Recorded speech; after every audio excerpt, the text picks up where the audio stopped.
Ça y est, Google a finalement trouvé comment mettre fin à la haine sur Internet. En effet, YouTube vient d'annoncer la fin de la seule opposition possible à une vidéo, le pouce rouge. Et en vrai, je trouve qu'il y a quelques problèmes à ça. Même pire, je pense que c'est pas une bonne idée du tout. Salut, c'est Léo de la chaîne TechMaker et aujourd'hui, on parle de la disparition imminente du pouce rouge sous les vidéos. Et non, c'est pas un poisson d'avril, et oui, ça a déjà commencé. En effet, YouTube a annoncé avoir démarré une expérimentation sur un petit nombre d'utilisateurs qui, au lieu de voir le pouce bleu et le pouce rouge ainsi que la barre permettant de connaître le ratio, voient un pouce bleu avec sa quantité, comme d'habitude, mais pour le pouce rouge, il le voit mais sans sa quantité. Et la barre, elle, eh bien, elle a complètement disparu. Alors oui, blablabla, c'est clickbait, le pouce rouge disparaît, pas vraiment, mais en fait, il devient complètement invisible à l'instar des pouces rouges sur les commentaires. Car oui, vous avez déjà vu ce pouce aussi présent là-dessus, sauf que vous n'en avez jamais vu l'utilité. Et bien là, pareil, vous pourrez toujours en mettre, mais vous n'aurez aucune idée de si vous êtes le seul ou si en effet, il y en a eu beaucoup qui pensent comme vous. Tous ceux qui étaient contents d'être le premier dislike sur une vidéo YouTube vont la voir vraiment mauvaise.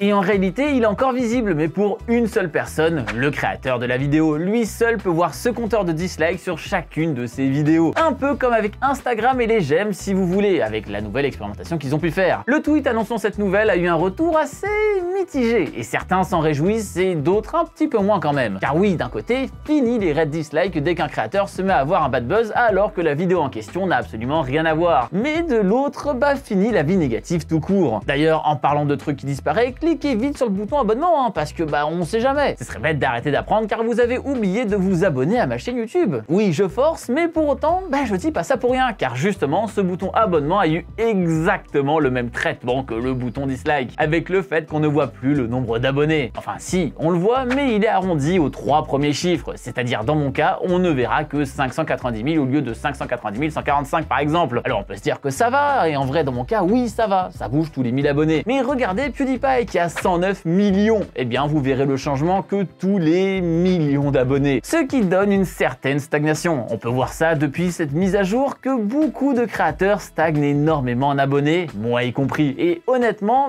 je sais bien que c'est pas la seule raison, mais je pense que ça joue quand même pas mal. C'était quand même bien plus à voir de voir le combat T-Series versus PewDiePie à l'époque, et là, c'est juste plus du tout possible. Et pareil, on n'a plus l'impression vraiment d'apporter quelque chose en s'abonnant. Mais pourquoi ils avaient fait ça d'ailleurs? Eh bien pour empêcher les méchants de se désabonner en masse pour voir le nombre d'abonnés dégringoler. C'était arrivé avec James Charles sur l'histoire avec Tati quelques mois auparavant cette mise à jour de fin 2019. Le seul à avoir le vrai nombre d'abonnés exact est encore une fois ici le créateur, et qui voit bien que l'évolution n'est plus aussi fluide qu'avant. Donc au final, je suis pas certain que ça aide réellement les créateurs qui se sentent bien plus stagnés. Et j'ai bien peur que la même chose arrive avec ce dislike. Parce que c'est la même raison qui a été mise en avant pour cette disparition du pouce rouge. Empêcher les méchants trolls de faire des raids de pouce rouge en dessous des vidéos, car le monde il est très méchant. Sauf que ça fait partie du jeu de l'engouement autour, et je pense vraiment que le jour où les dislikes disparaissent, eh bien le nombre de likes va lui aussi drastiquement descendre, car sur toutes les personnes qui regardent une vidéo, eh bien généralement la grande majorité apprécie cette vidéo, mais pour autant seule une petite partie prend la peine de le montrer, en général 10% avec un pouce bleu. J'imagine que la raison à ça est simplement parce que les gens se disent que ça ne changera rien. Mais quand on voit qu'une vidéo qu'on a aimée a un sale ratio avec plein de pouces rouges, eh bien on a tout de suite plus envie de dire qu'elle nous a plu, comme si on voulait rétablir la justice en quelque sorte. Mais voilà, si ce ratio disparaît, eh bien cet élan disparaîtra avec lui, et on pourrait se dire que c'est juste un chiffre, le créateur il voit mais qu'il n'a qu'à s'en détacher un petit peu et être un peu moins susceptible. Mais en fait, c'est bien plus compliqué que ça. Vous savez, quand on vous parle de référencement, que c'est important de s'abonner et de dire que ça nous a plu si c'est le cas en mettant ce petit pouce bleu de l'amour à la fin des vidéos que je fais à chaque fois, en fait, même si le fonctionnement de YouTube est très compliqué et en bonne partie inconnu à ce niveau-là, en réalité, l'idée n'est pas si compliquée que ça. Le but ultime de YouTube, c'est de vous garder le plus longtemps possible sur la plateforme. Et pour ça, c'est très important que vous aimiez ce que vous regardez. Et comme aujourd'hui, c'est YouTube qui choisit quelle vidéo il va vous mettre en avant, en vous donnant l'illusion du choix avec sa page d'accueil, et ce choix doit être peu risqué. Il faut être sûr que la vidéo va vous plaire, et l'un des moyens de prédire ça, c'est de se baser sur l'avis des personnes qui ont déjà vu la vidéo en question. Et pour ça, YouTube va analyser tout un tas de choses. Combien de temps les viewers sont restés sur la vidéo, vidéo, est-ce qu'elle a été partagée, est-ce qu'elle a généré de l'interaction avec par exemple les commentaires, et enfin de l'interaction avec le nombre de pouces bleus et de pouces rouges. C'est pour ça que je vous dis que c'est super important de mettre la cloche si vous ne voulez absolument rien rater de la chaîne. Car sinon, dès qu'une de mes vidéos aura un score un petit peu moins bon selon YouTube,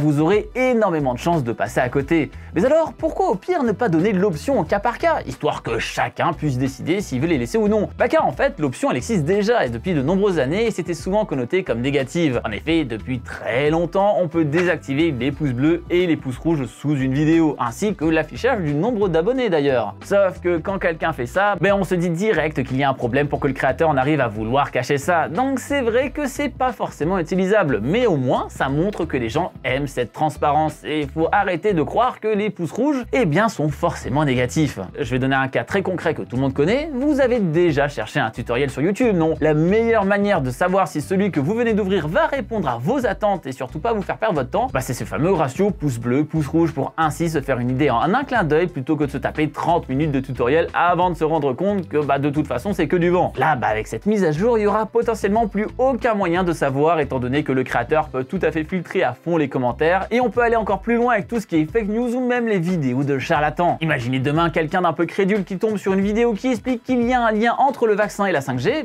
tout ce qu'il verra c'est que la vidéo a plein de likes sans voir qu'en fait elle en a 10 fois plus des dislikes. Je trouve ça quand même sacrément dangereux en vrai. Bien sûr qu'il y a des cas où le pouce rouge est réellement néfaste car il n'est pas toujours mis pour dire que le contenu ne plaît pas, mais plus pour dire que le créateur a fait quelque chose de mal à un instant T et c'est donc comme une sorte de vengeance qu'on fait, à l'instar du review bombing sur Steam dès qu'un développeur annonce que la suite sortira uniquement sur l'Epic Game Store et pas sur Steam. Et donc, avec un raisonnement pareil, faudrait-il empêcher les gens de pouvoir noter négativement un jeu juste au cas où ce serait effectivement des débiles qui le font? Le problème n'est pas la critique négative, mais plutôt le comportement de certains. Pourquoi ne pas plutôt s'intéresser à comment limiter un raid comme Steam a réussi à le faire plutôt que de retirer complètement la fonctionnalité à tout le monde? Surtout que les gens trouveront toujours un moyen de faire ces raids là de manière différente. Regardez Twitter, il n'y a pas de bouton dislike et pourtant entre les ratios, les grenouilles de la honte et maintenant les PC, il y en a des moyens de dire que quelque chose ne nous plaît pas et de faire des raids avec ça. Et honnêtement, je trouve ça bien plus vénère, parce que là, sans pouce rouge, on peut imaginer un monde où on se tape une grenouille de la honte en dessous de notre vidéo qui fait plus de likes que la vidéo elle-même. Et là, on aura comme choix soit de rester digne, soit de supprimer sans miauler. Et ça va faire très très mal. Il est vrai d'ailleurs que YouTube est le seul réseau social où il existe un bouton je n'aime pas qui est visible de tous. Mais est-ce que le fait qu'il n'y en ait pas sur les autres réseaux change réellement quelque chose à ça? On a vu que Twitter n'est en rien un havre de paix et c'est pareil pour TikTok, Instagram ou même Facebook. Je dirais même que c'est bien pire. Car justement, les gens vont vouloir plus facilement commenter pour dire qu'ils détestent sans extrapoler. Alors que pour le coup, ce pouce rouge servait aussi un petit peu de tampon. Genre, regardez le nombre de commentaires sur des TikTok controversés. Waouh,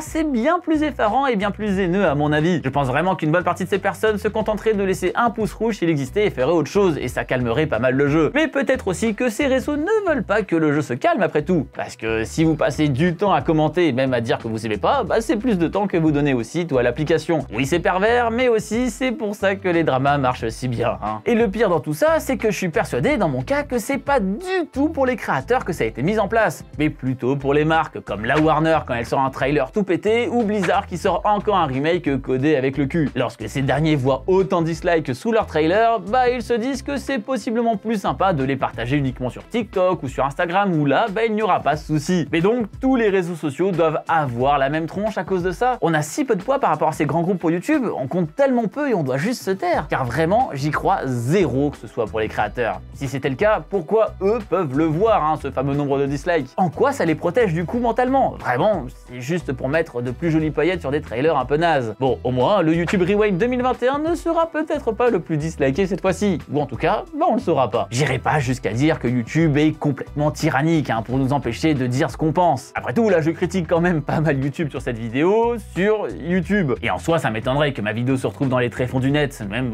si en ce moment, j'y crois un peu, ça dernier temps. Mais ça arrive souvent que des vidéos du style soient poussées par l'algorithme. Comme la vidéo YouTube m'ennuie du joueur du grenier. Ça veut dire que pas mal de gens pensent ça quand même. Mais bon, pour autant, je pense qu'on a quand même clairement pas autant de poids que ces marques sur des décisions du style. Et en fait, je pense que cette suppression n'est pas la bonne solution. Par contre, ce qui serait bien plus intéressant, ce serait justement, à l'instar de Facebook, d'avoir peut-être des réactions, histoire de s'écarter du choix binaire du j'aime, je n'aime pas. Car après tout, pourquoi est-ce qu'on met un pouce rouge au final? Ça peut être quand on a trouvé la vidéo vidéos nulles, mais aussi par exemple car on a vu une vidéo sur les ruptures de stock des cartes graphiques et que ça nous énerve, donc on met un pouce rouge alors qu'on a bien aimé la vidéo. Ça peut être aussi simplement car on n'aime pas le gars ou car on veut troller et qu'on se sent vraiment au-dessus de tout le monde en faisant ça parce qu'on se dit waouh, on est trop edgy, on a mis un pouce rouge alors que les autres ont mis un pouce bleu alors qu'il n'y a pas plus commun que ça. Et c'est pareil de l'autre côté, le pouce bleu est là parce qu'on aime bien le contenu, le vidéaste car on veut qu'il réalise un défi de donner un certain nombre de pouces. Bref, ce côté binaire est assez compliqué car il ne reflète jamais l'intention qu'il y a derrière, et s'il n'y a plus qu'un côté de visible, ça risque d'être encore pire. Donc en soi, ce système n'est déjà pas non plus forcément le meilleur, celui qu'on a aujourd'hui. Un truc que je trouverais déjà plus cool, c'est de voir dans les commentaires si la personne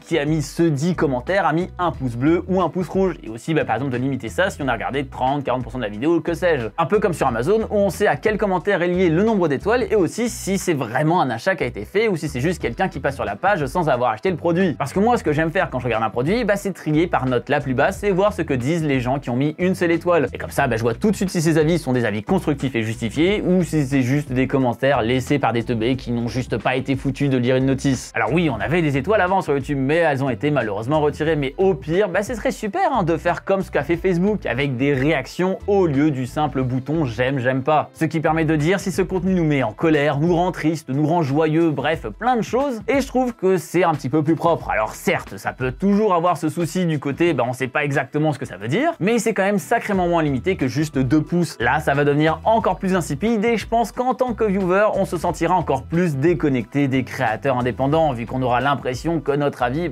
il comptera encore moins. Et au final, j'avais fait une vidéo comme quoi TikTok est le futur YouTube et tout le monde se foutait de ma gueule à l'époque, mais là, on est littéralement en train de se diriger vers ça. Vous pourrez pas dire que Prophet Techmaker ne vous avait pas prévenu, hein. Mais voilà le fond de ma pensée sur tout ça. Mais vous, de votre côté, est-ce que vous pensez que c'est une bonne idée qu'on vire ce fameux compteur de pouces rouges? Car je sais que tout le monde n'est clairement pas d'accord là-dessus, donc il y a moyen d'avoir un petit peu de débat et de confronter tout le monde dans l'espace commentaire juste en dessous. Je vous aurais bien fait un sondage, mais malheureusement YouTube a décidé de façon unilatérale de les supprimer, hein. Est-ce que l'histoire se répéterait-elle? On sait pas. J'espère en tout cas que cette vidéo vous aura plu. Si c'est le cas, vous savez quoi faire, hein. Le pouce bleu il est là pour me le faire savoir. Et aussi le rouge, hein, si ça vous a pas plu d'ailleurs, il est aussi là pour ça, faut pas l'oublier, même si oui, il fait quand même moins plaisir que le bleu, mais comme je l'ai dit, je trouve que ça fait partie du jeu. D'ailleurs, je sais que plein de gens vont m'écrire qu'il est plus rouge depuis belle lurette et qu'en même temps, le pouce bleu n'est plus bleu non plus, mais c'est plus simple à comprendre que pouce noir vers le haut et pouce noir vers le bas. En tout cas, n'hésitez pas à partager cette vidéo à tous vos potes qui mettent la cloche sur des chaînes YouTube pour être le premier pouce rouge juste en dessous de ces vidéos pour avoir l'impression d'avoir accompli quelque chose dans leur vie. Et bien sûr, le plus important pour aider la chaîne à évoluer un maximum, l'abonnement, c'est extrêmement important. Hop, le bouton en haut à droite qui vient d'apparaître est là pour ça. C'était Léo de la chaîne Techmaker et surtout, n'arrêtez jamais d'apprendre. Salut!